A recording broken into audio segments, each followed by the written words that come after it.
al-ma'sumin wa la'natullah ala a'dahim ajma'in minal an ila qiyami yaumiddin amin ya rabbal alamin. Allahumma kun li walikal hujjat ibn al-Hasan salawatuka alaihi wa ala alihi fi hadhihi as-sa'ah wa fi kulli sa'ah baliyan muhafizan muqawidan wa nasiran wa dalilan wa ainan hatta tuskinahu ardaka taw'an hukumat bi'afu fiha tawla bi rahmatika ya arhamar rahimin. Sebelumnya saya ucapkan selamat kepada seluruh mukmin mukminat atas hari kelahiran Imam Zaman Ajjalullah Syarif. Semoga kita semua termasuk orang-orang yang nanti kezuhuran beliau insyaallah. Qala Amirul Mukminin Ali alaihi salam, la yaqillu amalun ma'at taqwa wa kaifa yaqillu ma yutaqabbal. Amirul Mukminin Sayyidul Muwahhidin Imamul Muttaqin Ali bin Abi Thalib alaihissalam di dalam hikmah yang 95 mengatakan sabda la yaqillu amalun ma'at taqwa wa kaifa yaqillu ma yutaqabbal. Beliau alaihissalam mengatakan bahwa perbuatan dan amalan yang disertai dengan takwa tidaklah bernilai kecil. La yaqillu amalan ma'at taqwa. Perbuatan dan amalan yang disertai maka tidak kecil nilainya. Wa kaifa, bagaimana mungkin ia kecil nilainya? Wa kaifa yaqillu ma yutaqabbal. Bagaimana mungkin kecil nilainya sesuatu yang diterima? Ringkasnya dikatakan setiap perbuatan yang disertai dengan ketakwaan kepada Allah Ta'ala maka itu tidaklah kecil, maka perbuatan itu bukanlah perbuatan yang kecil nilainya. Lalu Amirul Mukminin alaihissalam mengatakan bagaimana mungkin sesuatu yang diterima itu bernilai kecil? Bagaimana mungkin sesuatu yang diterima oleh Allah Ta'ala itu bernilai kecil? Apa hubungannya? Dapat dikatakan begini, dikatakan bahwa setiap perbuatan yang disertai dengan takwa, setiap perbuatan yang disertai dengan takwa, maka nilainya tidak kecil. Kan setiap perbuatan yang disertai dengan takwa, maka nilainya tidak kecil. Di dalam logika, teman-teman sebelumnya telah mempelajari di kursus-kursus yang sebelumnya telah dilaksanakan oleh Hauzah maupun yayasan. Di dalam kaidah logika ada mantik suri, namanya ada mantik maddi. Mantik suri, mantik maddi. Mantik suri yakni logika yang membahas tentang bentuk proposisi. Saya ulangi ya. Di dalam logika, dalam pembahasan logika atau mantik itu ada dua pembahasan. Yang pertama, pembahasan tentang surah. Yang kedua, pembahasan tentang maddah. Surah dan maddah ini bukan seperti surah dan maddah di dalam pembahasan filsafat, bukan. Jadi khusus di pembahasan logika atau mantik, ada yang disebut dengan mantik suri, ada mantik maddi. Mantik surah dan mantik maddah. Apa ini mantik surah, apa mantik maddah? Mantik surah adalah bagian dari pembahasan yang membahas tentang struktur atau syekl istilahnya, yang membahas tentang struktur proposisi kita, yang membahas tentang struktur premis-premis kita. Contoh, dikatakan contoh A adalah B, B adalah C, maka kesimpulan A adalah C, kan begitu. Ini salah satu bentuk dari logika, salah satu bentuk dari proposisi di dalam logika yang disebut dengan syikl awal atau struktur awal atau bentuk awal. Gimana itu? A sama dengan B, B sama dengan C. Premis pertama atau premis minor istilahnya, A sama dengan B. Premis kedua atau premis mayor dikatakan B sama dengan C. Nah, lihat nih, A sama dengan B, B sama dengan C. Nah, ada yang sama di sini. Apa itu? Sama-sama dua premis ini, antara premis minor dan premis mayor, antara premis pertama dan premis kedua, antara kalimat pertama dan kalimat kedua, itu sama-sama memiliki organ B. Itu sama-sama memiliki organ B. Coba kita tinjau kembali. Kalimat yang pertama dikatakan A sama dengan B. A sama dengan B. Di kalimat yang kedua dikatakan B sama dengan C. Artinya, dua kalimat ini sama-sama memiliki organ, yaitu B. Organnya sama, yaitu B. Nah, ketika organnya sama, maka B ini bisa dihapus. B ini dihapus akan menghasilkan apa? Kesimpulannya. Maka A sama dengan C. Maka A sama dengan C. Ini kita sudah pernah bahas di dalam ilmu logika. Kaidah ini akan kita terapkan dalam memahami hadis atau hikmah yang ke-9. Amirul Mukminin alaihi salam mengatakan la yaqil amalun ma'at taqwa. Dikatakan amalan yang disertai dengan takwa itu tidak kecil nilainya. Lalu wa kaifa yaqilu ma yutaqabbal. Bagaimana mungkin sesuatu yang diterima itu kecil nilainya. Nah, sebenarnya di sini ada premis mayor, premis minor, dan menghasilkan sebuah kesimpulan. Apa itu kesimpulannya? Kesimpulannya justru adalah la yaqillu amalan mataqwa. Kesimpulan di sini kan kalimatnya begitu. Perbuatan yang disertai dengan takwa tidaklah kecil. Bagaimana mungkin sesuatu yang diterima itu kecil nilainya? Ini kan kalimat Amirul Mukminin Imam Hasan.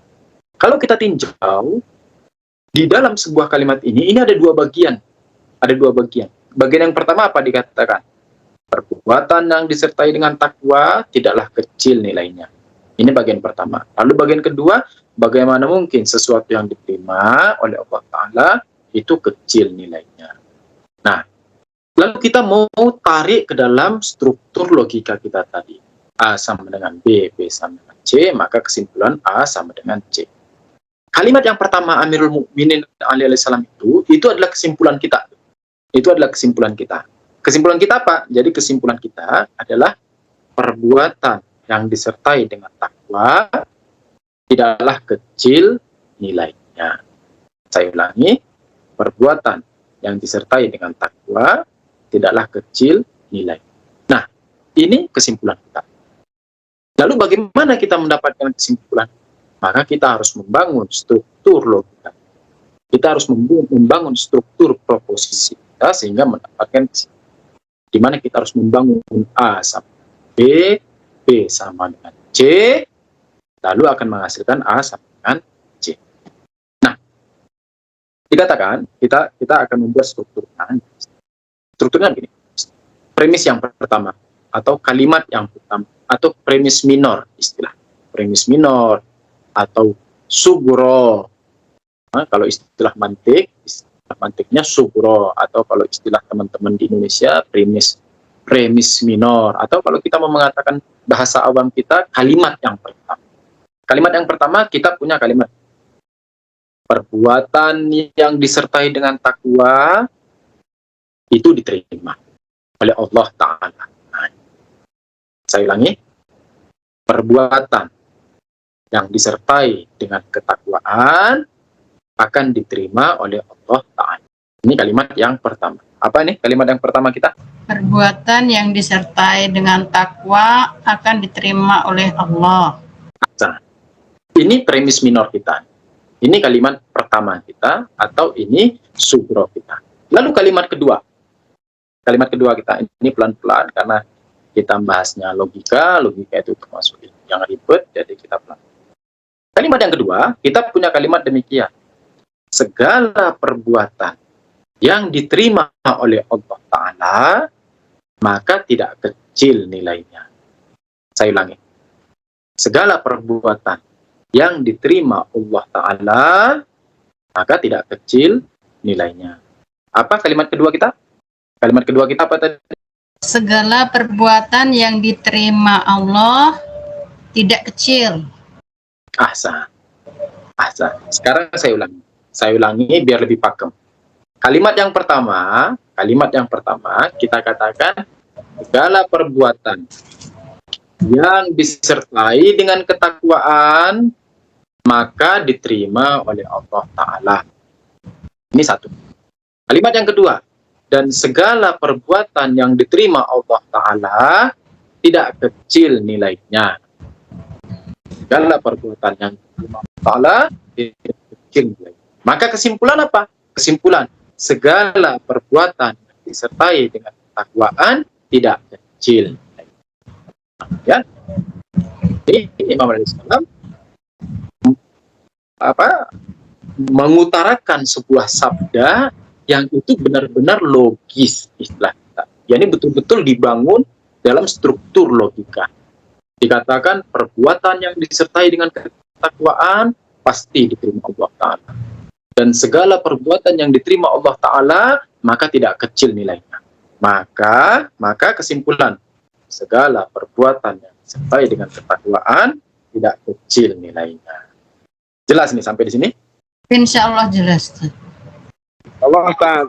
Nah, insya Allah. Problem kita bukan di sini nih. Sampai di sini teman-teman sudah bisa menyamai, itu sudah bagus. Sampai di sini teman-teman sudah bisa mengiringi, ini sudah bagus. Tapi problem kita bukan di sini. Iya. Problem asli kita itu ada di kalimat pertama dan di kalimat kedua tuh. Kita harus membuktikan kebenaran kalimat pertama dan kalimat kedua. Sehingga kesimpulan kita itu benar. Kita harus membuktikan bahwa kalimat pertama kita itu benar dan kalimat kedua kita itu benar, sehingga kesimpulan kita juga benar. Kesimpulan kita apa tadi? Kita katakan segala amalan yang disertai dengan ketakwaan tidak kecil nilainya. Oke. Ini untuk membuktikan kebenaran ini, kita harus membuktikan dulu kebenaran premis pertama dan premis kedua tuh. Kita harus membuktikan kalimat pertama dan kalimat kedua. Kalau kalimat pertama kita sudah benar dan kalimat kedua kita sudah benar, maka kesimpulan kita akan benar. Nah, kalimat pertama apa tadi? Kalimat pertama yang kita miliki dikatakan segala perbuatan yang disertai dengan ketakwaan pasti diterima Allah. Ulangi, kalimat pertama kita, segala perbuatan yang disertai dengan ketakwaan maka akan diterima Allah Ta'ala. Ini bagaimana cara membuktikan? Perbuatan yang disertai dengan ketakwaan akan diterima Allah Ta'ala. Ini bagaimana cara membuktikan? Saya kasih kesempatan teman-teman, silakan yang mau membuktikan kalimat ini bahwa kalimat ini benar loh. Gimana caranya? Gimana cara kita membuktikan bahwa kalimat ini benar? Ayo, bismillah. Iya, saya Ustadz, karena kan itu kalimat bersyarat Ustadz yang pertama kan.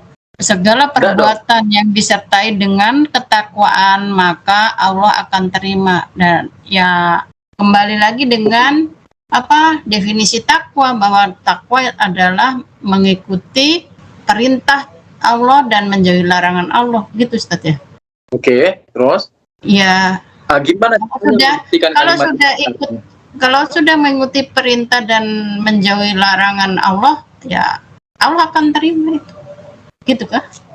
Itu. Gimana cara buktikannya? Kita bilang kalau sudah ngikut perintah dan menjauhi larangan, Allah akan terima. Itu gimana buktikannya? Ini kalimat kita nih. Kalimat kita mengatakan perbuatan yang disertai dengan ketakwaan akan diterima Allah Ta'ala. Artinya apa? Perbuatan yang taat kepada Tuhan dan menjauhi larangan Tuhan akan diterima Allah Ta'ala. Ini membuktikannya gimana? Kalimat ini membuktikannya gimana? Inilah fungsinya teman-teman belajar logika dengan benar. Jadi kalau kemarin-kemarin ada kursus logika, teman-teman mestinya ikut dan seksama tuh. Ini gimana nih? Dan minta ke pengajarnya, Ustadz tolong jangan cuma diajar teori, bawa kita ke praktek. Nah begitu. Sekarang kita mau buktikan kalimat ini. Kita bahas yang pertama. Dikatakan segala perbuatan disertai dengan ketakwaan. Oke, saya ulangi. Sekarang kita membuktikan kalimat yang pertama. Segala perbuatan yang disertai dengan ketakwaan akan diterima Allah Ta'ala. Ini gimana cara membuktikannya? Artinya apa? Kalimat kita begini. Segala perbuatan yang disertai dengan ketakwaan akan diterima Allah Ta'ala. Dengan kata lain, segala perbuatan yang disertai dengan ketaatan dan menjauhi larangan Tuhan akan diterima Allah Ta'ala. Ini gimana cara membuktikan? Di dalam kalimat, di dalam pembahasan silogisme atau pendalilan, istilahnya, di dalam pendalilan atau silogisme, kita memiliki memiliki pendalilan yang disebut dengan nakid atau pertentangannya. Kita memiliki nakid atau pertentangan. Contoh misalnya, kalau saya mengatakan, saya punya kalimat, Bu Sundari adalah orang Indonesia. Ini kalimat saya. Kalimat saya, Bu Sundari adalah orang Indonesia. Nah, untuk membuktikan ini gimana nih? Maka kita ambil pertentangannya. Pertentangannya apa itu? Bu Sundari bukanlah orang Indonesia. Kan gitu. Saya punya kalimat, Bu Sundari adalah orang Indonesia. Untuk menguji kebenaran kalimat ini, maka saya menggunakan pertentangannya. Pertentangannya apa itu? Pertentangannya adalah Bu Sundari bukan orang Indonesia. Artinya apa? Kalau pertentangan saya benar, berarti kalimat asli saya salah. Saya ulangi. Kalau pertentangan saya tadi itu benar, maka kalimat asli saya salah. Dan sebaliknya, jika pertentangan saya salah, maka kalimat asli saya pasti benar. Kenapa? Karena dua ini saling bertentangan. Contoh. Ini hari apa ini sekarang? Hari Kamis. Oke, ini hari Kamis. Kita mau menguji. Saya punya kalimat begini. Saya punya kalimat, hari ini adalah hari Kamis. Ini kalimat saya. Hari ini adalah hari Kamis. Saya mau menguji kalimat ini benar atau tidak. Maka saya akan menggunakan pertentangan. Pertentangannya apa? Pertentangan dari kalimat saya apa? Apakah hari ini bukan hari Kamis? Bukan pertanyaan, tidak boleh pertanyaan. Oh. Harus kalimat yang memberi kabar. Hari ini bukanlah hari Kamis. Kan begitu tuh. Nah, hari ini bukanlah hari Kamis. Oke, sekarang gimana caranya? Kita katakan begini. Kalau pertentangan saya benar, tadi pertentangan saya apa? Pertentangannya hari ini bukanlah hari Kamis. Kalau pertentangan saya benar, berarti kalimat asli saya salah. Kalimat aslinya apa tadi? Hari ini hari Kamis. Dan sebaliknya. Kalau pertentangan saya salah, berarti kalimat asli saya adalah benar. Kan begitu? Ya. Berarti kalau yang Tuhan tadi pertentangannya adalah orang yang segala perbuatan yang tidak disertai takwa, maka Allah tidak terima. Pertentangannya begini dong. Kan kalimatnya gini, segala perbuatan yang disertai takwa akan diterima. Saya ulangi. Segala perbuatan yang disertai takwa akan diterima. Pertentangannya gimana dong? Pertentangannya segala perbuatan yang tidak disertai takwa tidak diterima. Itu bukan pertentangan. Itu namanya aksi mustawi. Ulangi. Kalau saya mengatakan segala perbuatan yang disertai dengan takwa akan diterima, maka pertentangannya begini. Segala perbuatan yang disertai dengan takwa tidak akan diterima. Kan ini pertentangan. Oh iya. Tidak akan diterima. Berarti segala perbuatan. Berarti kalimat asli adalah yang pertama tadi yang segala perbuatan yang disertai dengan takwa maka akan Allah terima. Itu yang asli. Itu asli, positif tuh.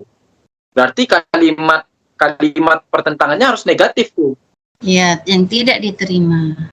Kirain negatifnya yang tidak disertai dengan takwa, Ustaz. Kalau mau begitu, berarti hukumnya tetap positif. Dikatakan begini, segala perbuatan yang tidak disertai dengan takwa akan diterima. Nah, gitu. Sama saja. Oh iya. Tapi ini kalimat yang seperti ini disebut dengan ma'dulatul maudu.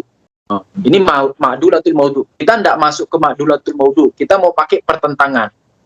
Karena pertentangan itu jauh lebih mudah daripada kita menggunakan ma'dulatul maudu. Ma'dulatul maudu artinya si subjek, kan kita ada subjek ada predikat ya. Dalam sebuah kalimat pasti ada subjek ada predikat. Contoh Ali baik. Itu kan begitu tuh. Subjek predikat itu Ali baik. Nah, misalnya saya mengatakan begini, Ali yang di rumah itu baik. Contoh, Ali yang di rumah itu baik. Nah, saya mau menggunakan ma'dulatul maudu. Artinya apa? Subjek. Maudu yakni subjek. Subjek saya itu, tadi kan positif tuh. Ali yang di rumah, itu kan positif. Ini mau saya rubah jadi negatif. Jadi gimana? Ali yang tidak di rumah itu baik. Nah, kita bukan mau pakai yang ini. Kita mau pakai yang begini. Ali yang di rumah itu baik, pertentangannya Ali yang di rumah itu tidak baik. Kita mau pakai pertentangan yang, saya ulang, pertentangannya begini. Segala perbuatan yang disertai dengan ketakwaan akan diterima Allah Ta'ala. Pertentangannya, segala perbuatan yang disertai dengan takwa tidak akan diterima Allah Ta'ala. Nah, ini kan pertentangannya nih. Sekarang kaidah kita apa tadi? Aturan kita mengatakan jika pertentangannya benar, maka kalimat asli salah. Dan jika pertentangannya salah, maka kalimat asli benar. Dan kita mau membuktikan bahwa kalimat asli kita itu benar. Maka kita harus membuktikan bahwa pertentangan kita salah. Pertentangan kita apa itu? Segala perbuatan yang dengan takwa itu pasti diterima Tuhan. Segala perbuatan yang disertai dengan takwa tidak akan diterima Tuhan. Ini pertentangan kita dan kita mau buktikan ini salah. Gimana caranya? Karena kalau ini salah, maka kalimat asli kita pasti benar. Gimana caranya? Nah, kita katakan begini. Tuhan nyuruh kita bertakwa enggak? Iya. Ya, contohnya apa? Contohnya misalnya ittaqullah haqqa tuqatih. Kan begitu kan? A'udzubillahi minasyaitonir rajim. Ittaqullah, taati, bertakwalah kalian kepada Allah haqqa tuqatih, sebenar-benarnya ketakwaan, kan begitu. Sekarang logikanya. Ketika Tuhan nyuruh kita bertakwa, saya ulangi. Ketika Tuhan nyuruh kita bertakwa, apakah harusnya itu diterima atau itu tidak diterima? Diterima. Harus diterima. Contoh misalnya gini, Pak Ali bilang ke Mahdi, tolong buatkan Bapak teh. Misalnya contoh, Pak Ali bilang ke Mahdi, tolong buatkan Bapak teh. Lalu Mahdi sudah buatkan teh, dibuatin teh, dikasih sama Pak Ali. Apakah teh itu harus diterima atau tidak diterima? Harus diterima, Ustaz. Harus diterima. Kenapa harus diterima? Karena kalau tidak diterima, berarti Pak Ali waktu menyuruh buat teh, itu sia-sia. Contoh, Bu Sundari bilang sama Bu Zainab. Contoh misalnya Bu Sundari bilang sama Bu Zainab, Bu Zainab, tolong buatin saya bunga. Nih contoh, Bu Sundari bilang ke Bu Zainab, tolong buatin saya bunga. Lalu Bu Zainab sudah buatin bunga dan dikasih ke Bu Sundari. Lalu pertanyaannya, apakah Bu Sundari harus menerima atau menolak? Menerima, kan sudah kan menyuruh dan sudah dibuatkan. Harus menerima. Kenapa? Karena kalau menolak, kalau Bu Sundari menolak bunga itu, artinya apa? Berarti pada saat Bu Sundari itu menyuruh, itu nggak benar-benar, itu nggak sungguh-sungguh, itu hanya main-main saja. Kan begitu kan? Pertanyaannya, bisakah Tuhan main-main? Bisakah Tuhan bercanda-canda saja? Tidak. Nggak bisa. Kenapa nggak bisa? Karena dia hakim. Seseorang yang hakim, sesuatu zat yang hakim, nggak bisa bermain-main. Nah, kalau begitu berarti perintahnya serius tuh. Ittaqullah, bertakwa kalian kepada Tuhan, haqqa tuqatih, dengan sebenar-benar takwa. Lah kalau sudah kita bertakwa, lalu tidak diterima, berarti perintahnya main-main ini. Nah, karena mustahil Tuhan merintah main-main, berarti harus diterima tuh. Karena harus diterima, berarti pertentangan kita salah tuh. Apa pertentangan kita tadi? Kita bilang segala perbuatan yang disertai dengan ketakwaan tidak akan diterima. Nah, ini salah. Kenapa salah? Karena bertentangan dengan hikmat Tuhan. Jelas ini? Nah, jelas, Ustaz. Paham tak? Berarti kalimat yang atas kita sudah benar nih. Apa itu? Segala perbuatan yang disertai dengan ketakwaan pasti diterima Tuhan. Terima. Selesai ini kan? Jelas nih? Jelas, Ustaz. Sekarang kita masuk kalimat yang kedua. Makanya saya katakan problem kita bukan di kesimpulan, tapi menyelesaikan premis dua ini. Kalimat pertama dan kalimat kedua. Kalau dua ini selesai, maka kesimpulan kita selesai. Kalimat yang kedua kita katakan apa? Segala yang diterima oleh Allah Ta'ala, maka tidak kecil nilai. Apa? Segala yang diterima oleh Allah Ta'ala, maka tidak kecil nilainya. Bagaimana cara membuktikannya? Ayo, bismillah. Segala yang diterima Allah, maka tidak kecil. Ya, di pertentangan lagi, Ustaz, ya. Segala yang Coba pertentangan. segala yang diterima Allah kecil. Ahsan, ini benar nggak nih? Tidak kecil. Oh, ntar dulu. Iya kan, Ustaz. Tidak kecil kan berarti besar. Pertentangannya kecil. Iya, Oh, sudah berarti- benar. Pertentangannya sudah benar. Oh, Kita mau pertentangannya, Bu Sundari tadi, pertentangannya sudah benar tuh. Bahwa segala yang diterima Allah, berarti dia kecil. Ini pertentangannya sudah benar.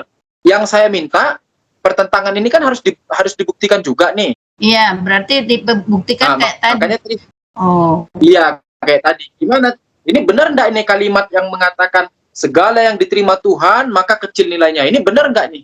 Yang segala yang diterima Tuhan adalah kecil itu salah, Ustaz. Gimana caranya kan kalau itu salah? Ini nyoba kan. Karena Allah Maha Ayo, Besar, jadi apa yang kecil gitu, Ustaz. Benar Allah nggak? Maha Besar. Simpel. Nah, kuncinya di sini. Kuncinya di sini. Kita mengatakan Allah Maha Besar. Ya, Allah Maha Besar. Artinya apa? Segala sesuatu. Ini, lihat nih. Allah Maha Besar. Artinya apa? Segala sesuatu yang disandingkan ke Tuhan juga pasti menjadi besar. jadi besar. Iya, contoh lain, misalnya contoh lain. Kita bilang contoh misalnya gini. Contoh gampang. Presiden kita siapa sekarang? Pak Jokowi. Presiden itu jabatan tinggi enggak sih? Jabatan paling tertinggi. Iya, Ustaz, tertinggi. Jabatan paling Hasan.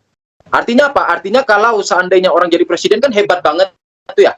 Ya, Ya, Dan ternama pasti kan ya. iya, Ustaz. pasti. Artinya segala sesuatu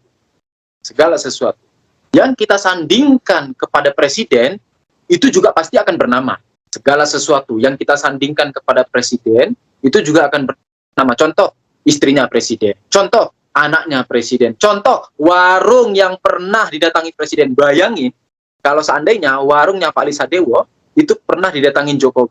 Wah, pasti orang bakal rame ke warungnya Pak Ali. Ya enggak? Ya, endorsement gratis. Lah itu istilahnya, kalau istilah ekonominya sekarang endorsement. Kan? Istilah ekonominya endorsement. Artinya apa? Artinya apa saja yang kita sematkan kepada presiden, maka sesuatu itu akan jadi besar, akan jadi ternama. Nah, kan begitu kaidahnya. Sama, Tuhan juga begitu. Tuhan Maha Besar. Maka apa saja yang disandingkan kepada Tuhan akan jadi besar. Contoh kita bilang hari biasa aja, hari Senin, Selasa, Rabu, Kamis, Jumat, kan. Tapi ketika hari itu disandingkan kepada Tuhan, jadi di atas hari-hari yang lain. Misalnya apa? Hari Jumat. Kenapa? Karena di situ ada hari besar dalam ijtima, dalam sosial masyarakat, yaitu adanya sholat Jumat. Nah, karena di situ ada sesuatu yang kita sandingkan kepada Tuhan, dia jadi naik derajat. Manusia biasa aja, manusia. Yusuf, Pak Ali, Fulan. Tapi ketika dia sudah dikatakan insan ilahi, arif rabbani, nafas ilahiyah, melambung kan jadinya. Sehingga apa? Terbedakanlah antara Yusuf dengan Ibnu Bajjal. Kan begitu. Sesuatu ketika disandingkan dengan yang lebih besar, maka dia akan naik. Kita katakan, pertentangan kita tadi apa? Dikatakan segala yang diterima Tuhan, maka dia kecil. Ini bertentangan. Bertentangan dengan apa? Dengan kemahabesaran Tuhan. Kenapa? Karena yang namanya Tuhan Maha Besar, maka apa saja yang diterima oleh Tuhan, apa saja yang disandingkan kepada Tuhan, itu juga akan menjadi besar. Pertentangan kita salah, maka kalimat asli kita benar. Kalimat asli kita apa? Segala yang diterima Tuhan, dia tidaklah kecil, alias dia adalah besar. Jelas ini?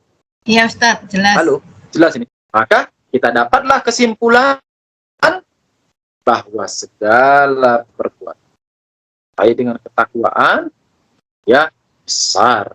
Nah, efek kalimat ini apa? Ini kita sudah membahas panjang lebar tentang logika. Terus efek kalimatnya apa? Efek kalimatnya di sini. Terkadang kita dalam keadaan tidak mewah-mewah banget. Kita dalam keadaan terpuruk. Kita juga dalam kesulitan. Kita dalam kesulitan. Kita juga dalam belenggu rumitnya dunia ini, sulitnya ekonomi.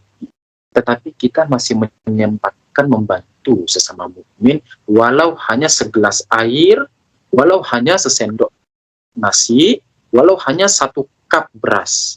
Orang bilang, cuman ngasih 1 gelas, cuman ngasih 1 cup beras doang. Kita tidak pernah melihat kuantitas, kita tidak pernah melihat banyak besarnya. Kamu ngasih berapa? Saya ngasih 1 karung goni. Saya ngasih 1 gudang. Saya ngasih 1 tronton. Nah, yang kita lihat, kamu waktu memberi itu disertai dengan ketakwaan. 1 gelas yang kita berikan, ketika disertai dengan ketakwaan, maka ini akan cukup memadamkan. 1 cup beras yang kita berikan kepada saudara-saudari fakir mukmin kita, itu akan cukup memadamkan. Kita tidak menyanjung hal yang besar sehingga kita mau berlagak di atas nama itu. Saya sudah memberi 1 kontainer, saya sudah memberi 1 karung, sudah saya beri ini, saya bukan itu standar kita. Itu standar kita adalah ketika kita membantu sesama, ketika kita melakukan perbuatan, amalan, bahkan amalan yang kecil sekalipun. Contoh misalnya apa tadi? Memberi air minum. Atau mengambil 1 batu kerikil di tengah jalan sehingga tidak melukai kaki saudara mukmin yang lain. Kita ambil kerikil di tengah jalan, kita taruh di samping, di seberang jalan, sehingga tidak melukai pejalan kaki. Hal kecil. Namun ketika disertai dengan ketakwaan, ini sudah cukup membuat kita bahagia. Senyum kepada sesama mukmin. Tanya kabar Pak Ali, sehat Pak? Pak Rahmat sehat? Siapa lagi nih? Bu Sundari sehat? Bu Zainab sehat? Siapa lagi nanti enggak disapa, saya dituntut pula di akhirat kan? Bu Fatimah sehat? Bu Ina Agustina sehat? Pak Joko sehat? Pak Jaga? Siapa lagi? Bu Sabania sehat? Bu Suli sehat? Senyum, tanya kabar. Cukup. Ini cukup ketika dengan takwa, ikhlas, ini cukup membuat kita selamat dari bahaya api neraka dari azab. Saya kira cukup demikian hari ini. Bila terbuka. Ya. Assalamualaikum warahmatullahi wabarakatuh. Waalaikumsalam warahmatullahi wabarakatuh. Syukran kasiran Ustaz.